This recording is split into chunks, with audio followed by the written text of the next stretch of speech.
Near the borders of a large forest dwelt in olden times a poor woodcutter who had two children, a boy named Hansel and his sister Grethel. They had very little to live upon, and once when there was a dreadful season of scarcity in the land, the poor woodcutter could not earn sufficient to supply their daily food. One evening, after the children were gone to bed, the parents sat talking together over their sorrow, and the poor husband sighed and said to his wife, who was not the mother of his children but their stepmother, "What will become of us? For I cannot earn enough to support myself and you, much less the children. What shall we do with them? For they must not starve." "I know what to do, husband," she replied. "Early tomorrow morning we will take the children for a walk across the forest and leave them in the thickest part. They will never find the way home again, you may depend, and then we shall only have to work for ourselves." "No, wife," said the man, "that I will never do. How could I have the heart to leave my children all alone in the wood, where the wild beasts would come quickly and devour them?" "Oh, you fool!" replied the stepmother. "If you refuse to do this, you know we must all four perish with hunger.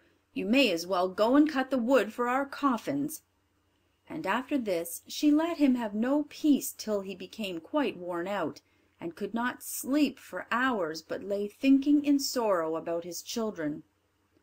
The two children, who also were too hungry to sleep, heard all that their stepmother had said to their father. Poor little Grethel wept bitter tears as she listened, and said to her brother, "What is going to happen to us, Hansel?" "Hush, Grethel," he whispered, "don't be so unhappy. I know what to do." Then they lay quite still till their parents were asleep. As soon as it was quiet, Hansel got up, put on his little coat, unfastened the door, and slipped out. The moon shone brightly, and the white pebble stones which lay before the cottage door glistened like new silver money. Hansel stooped and picked up as many of the pebbles as he could stuff in his little coat pockets. He then went back to Grethel and said, "Be comforted, dear little sister, and sleep in peace. Heaven will take care of us." Then he laid himself down again in bed and slept till the day broke. As soon as the sun was risen, the stepmother came and woke the two children and said, "Get up, you lazy bones, and come into the wood with me to gather wood for the fire." Then she gave each of them a piece of bread, and said, "You must keep that to eat for your dinner, and don't quarrel over it, for you will get nothing more." Grethel took the bread under her charge, for Hansel's pockets were full of pebbles. Then the stepmother led them a long way into the forest. They had gone but a very short distance when Hansel looked back at the house, and this he did again and again. At last his stepmother said, "Why do you keep staying behind and looking back so?" "Oh, mother," said the boy, "I can see my little white cat sitting on the roof of the house, and I am sure she is crying for me." "Nonsense!" she replied. "That is not your cat. It is the morning sun shining on the chimney pot." Hansel had seen no cat, but he stayed behind every time to drop a white pebble from his pocket on the ground as they walked. As soon as they reached a thick part of the wood, their stepmother said, "Come, children, gather some wood, and I will make a fire, for it is very cold here." Then Hansel and Grethel raised quite a high heap of brushwood and faggots, which soon blazed up into a bright fire, and the woman said to them, "Sit down here, children, and rest while I go and find your father, who is cutting wood in the forest. When we have finished our work we will come again and fetch you." Hansel and Grethel seated themselves by the fire, and when noon arrived they each ate the piece of bread which their stepmother had given them for their dinner, and as long as they heard the strokes of the axe they felt safe, for they believed that their father was working near them. But it was not an axe they heard, only a branch which still hung on a withered tree, and was moved up and down by the wind. At last, when they had been sitting there a long time, the children's eyes became heavy with fatigue, and they fell fast asleep. When they awoke it was dark night, and poor Grethel began to cry, and said, "Oh, how shall we get out of the wood?" But Hansel comforted her. "Don't fear," he said. "Let us wait a little while till the moon rises, and then we shall easily find our way home." Very soon the full moon rose, and then Hansel took his little sister by the hand, and the white pebble stones which glittered like newly coined money in the moonlight, and which Hansel had dropped as he walked, pointed out the way. They walked all the night through, and did not reach their father's house till break of day. They knocked at the door, and when their stepmother opened it, she exclaimed, "You naughty children! Why have you been staying so long in the forest? We thought you were never coming back." But their father was overjoyed to see them, for it grieved him to the heart to think that they had been left alone in the wood. Not long after this there came another time of scarcity and want in every house, and the children heard their stepmother talking after they were in bed. "The times are as bad as ever," she said. "We have just half a loaf left, and when that is gone all love will be at an end. The children must go away. We will take them deeper into the forest this time, and they will not be able to find their way home as they did before. It is the only plan to save ourselves from starvation." But the husband felt heavy at heart, for he thought it was better to share the last morsel with his children. His wife would listen to nothing he said, but continued to reproach him, and as he had given way to her the first time, he could not refuse to do so now. The children were awake and heard all the conversation, so as soon as their parents slept, Hansel got up, intending to go out and gather some more of the bright pebbles to let fall as he walked, that they might point out the way home, but his stepmother had locked the door, and he could not open it. When he went back to his bed he told his little sister not to fret, but to go to sleep in peace, for he was sure they would be taken care of. Early the next morning the stepmother came and pulled the children out of bed, and when they were dressed gave them each a piece of bread for their dinners, smaller than they had had before, and then they started on their way to the wood. As they walked, Hansel, who had the bread in his pocket, broke off little crumbs, and stopped every now and then to drop one, turning round as if he was looking back at his home. "Hansel," said the woman, "what are you stopping for in that way? Come along directly." "I saw my pigeon sitting on the roof, and he wants to say good bye to me," replied the boy. "Nonsense," she said, "that is not your pigeon. It is only the morning sun shining on the chimney top." But Hansel did not look back any more. He only dropped pieces of bread behind him as they walked through the wood. This time they went on till they reached the thickest and densest part of the forest, where they had never been before in all their lives. Again they gathered faggots and brushwood, of which the stepmother made up a large fire. Then she said, "Remain here, children, and rest, while I go to help your father, who is cutting wood in the forest. When you feel tired you can lie down and sleep for a little while, and we will come and fetch you in the evening, when your father has finished his work." So the children remained alone till midday, and then Grethel shared her piece of bread with Hansel, for he had scattered his own all along the road as they walked. After this they slept for a while, and the evening drew on, but no one came to fetch the poor children. When they awoke it was quite dark, and poor little Grethel was afraid, but Hansel comforted her, as he had done before, by telling her they need only wait till the moon rose.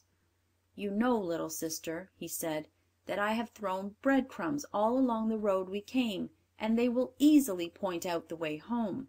But when they went out of the thicket into the moonlight they found no breadcrumbs, for the numerous birds which inhabited the trees of the forest had picked them all up. Hansel tried to hide his fear when he made this sad discovery, and said to his sister, "Cheer up, Grethel. I dare say we shall find our way home without the crumbs. Let us try." But this they found impossible. They wandered about the whole night and the next day from morning till evening, but they could not get out of the wood, and were so hungry that had it not been for a few berries which they picked, they must have starved. At last they were so tired that their poor little legs could carry them no farther, so they laid themselves down under a tree and went to sleep. When they awoke it was the third morning since they had left their father's house, and they determined to try once more to find their way home, but it was no use. They only went still deeper into the wood, and knew that if no help came they must starve. About noon they saw a beautiful snow-white bird sitting on a branch of a tree, and singing so beautifully that they stood still to listen. When he had finished his song, he spread out his wings and flew on before them. The children followed him, till at last they saw at a distance a small house, and the bird flew and perched on the roof. But how surprised were the boy and girl when they came nearer, to find that the house was built of gingerbread, and ornamented with sweet cakes and tarts, while the window was formed of barley sugar. "Oh!" exclaimed Hansel, "let us stop here and have a splendid feast. I will have a piece from the roof first, Gretel, and you can eat some of the barley sugar window. It tastes so nice." Hansel reached up on tiptoe, and breaking off a piece of the gingerbread, he began to eat with all his might, for he was very hungry.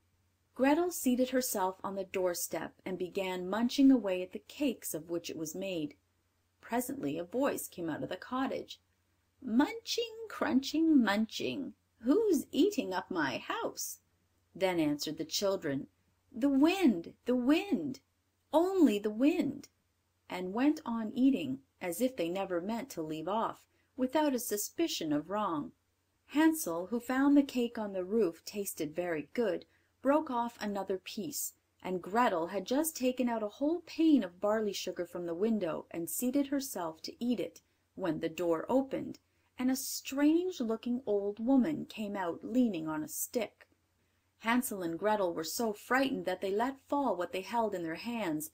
The old woman shook her head at them and said, "Ah, you dear children, who has brought you here?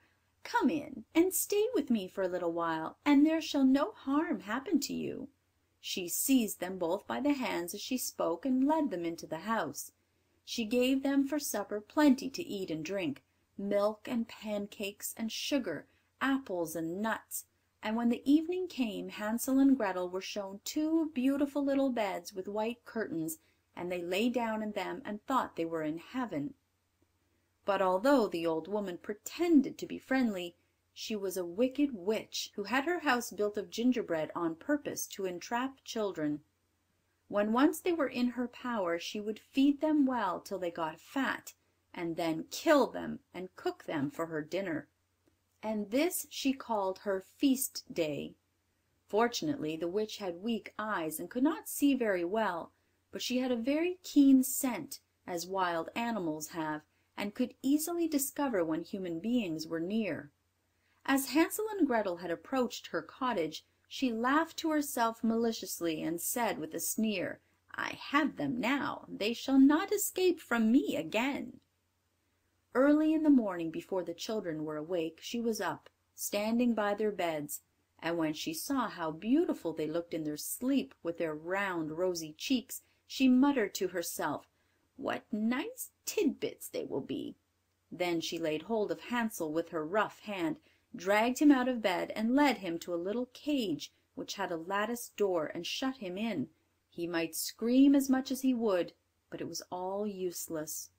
After this she went back to Gretel, and shaking her roughly till she woke, cried, "Get up, you lazy hussy, and draw some water, that I may boil something good for your brother, who is shut up in a cage outside till he gets fat, and then I shall cook him and eat him."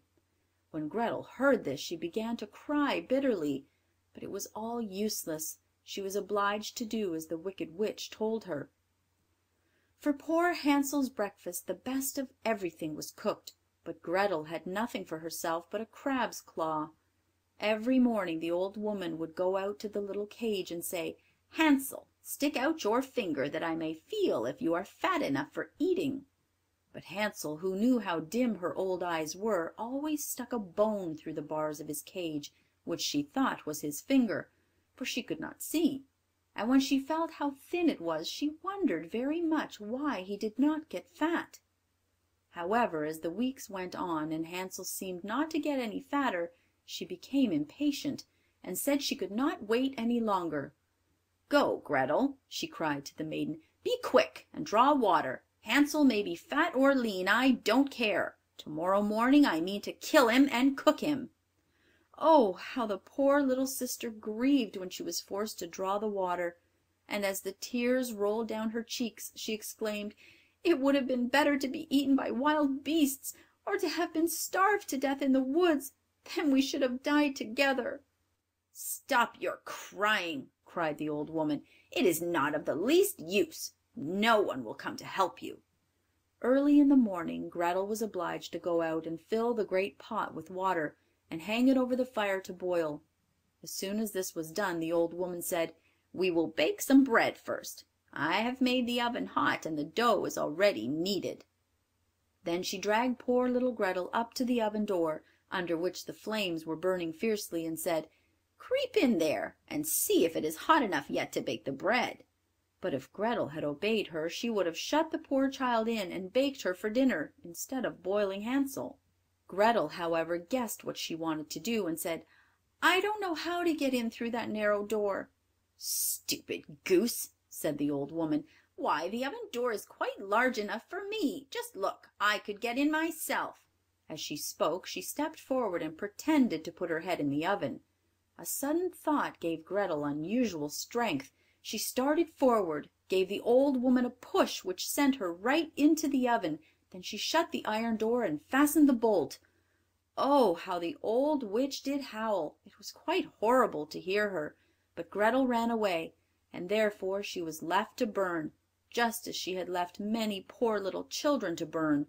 And how quickly Gretel ran to Hansel, opened the door of his cage, and cried, "Hansel, Hansel, we are free! The old witch is dead!" He flew like a bird out of his cage at these words as soon as the door was opened, and the children were so overjoyed that they ran into each other's arms and kissed each other with the greatest love. And now that there was nothing to be afraid of, they went back into the house, and while looking round the old witch's room they saw an old oak chest, which they opened, and found it full of pearls and precious stones. "These are better than pebbles," said Hansel, and he filled his pockets as full as they would hold. "I will carry some home too," said Gretel, and she held out her apron, which held quite as much as Hansel's pockets. "We will go now," he said, "and get away as soon as we can from this enchanted forest." They had been walking for nearly 2 hours when they came to a large sheet of water. "What shall we do now?" said the boy. "We cannot get across, and there is no bridge of any sort." "Oh, here comes a boat!" cried Gretel, but she was mistaken. It was only a white duck, which came swimming towards the children. "Perhaps she will help us across if we ask her," said the child, and she sung, "Little duck, do help poor Hansel and Gretel. There is not a bridge nor a boat. Will you let us sail across on your white back?" The good-natured duck came near the bank as Gretel spoke, so close indeed that Hansel could seat himself, and wanted to take his little sister on his lap, but she said, "No, we shall be too heavy for the kind duck. Let her take us over one at a time." The good creature did as the children wished. She carried Gretel over first, and then came back for Hansel. And then how happy the children were to find themselves in a part of the wood which they remembered quite well. And as they walked on, the more familiar it became, till at last they caught sight of their father's house. Then they began to run, and bursting into the room threw themselves into their father's arms. Poor man! He had not had a moment's peace since the children had been left alone in the forest. He was full of joy at finding them safe and well again, and now they had nothing to fear, for their wicked stepmother was dead. But how surprised the poor woodcutter was when Gretel opened and shook her little apron to see the glittering pearls and precious stones scattered about the room, while Hansel drew handful after handful from his pockets. From this moment all his care and sorrow was at an end, and the father lived in happiness with his children till his death.